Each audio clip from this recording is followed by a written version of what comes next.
My mother was expecting my younger sister.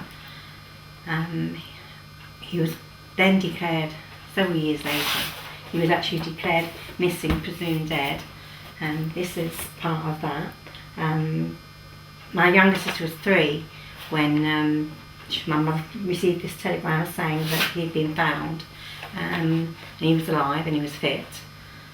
She had thought of herself as a widow for so long, it was a bit of a shock. We had lived in a totally female environment with my grandmother, my aunt and my mother, so it was a shock for us as well to suddenly find out we had a dad that was going to be coming home.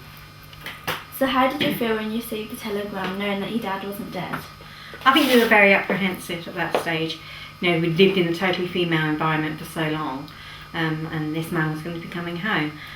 We were happy as well to know that he was alive, anxious about what state he was actually going to be in. But as children, we were just happy to have our dad back. So are those the only telegrams that you received? No, there are other telegrams that we actually received, but my older sister has them. And it's just saying that when he'd be coming home, when he wouldn't be coming home, and what sort of transport he'd be making home. It could come home by boat or plane. He decided to come home by boat. As they were all waiting for transport home, the plane that went off before he got onto his boat actually took up into the air, and the undercarriage gave way and they all fell to their death, those that were on the actual plane. So he was even more determined then to come home by boat. On the Burma Railway to die that way. That's been horrific. And especially as their families had received these telegrams as well, saying they were alive. Horrible. Did he ever discuss what happened to him being a prisoner? No, he would never discuss being a prisoner. I was aware that he had scars on both his legs, running from his kneecaps down and up. And when asked, he'd always say, no, he'd tell us when we were old enough to understand, but we were never old enough to understand. Do you know of anything he did while he was a prisoner of war?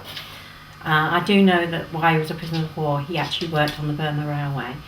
He was one of the few that survived, because not many did survive building that railway.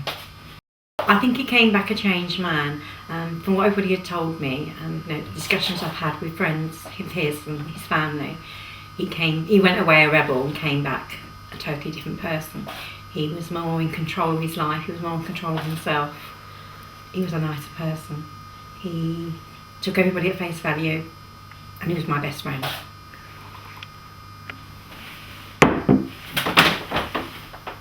Do you want some tissue? No.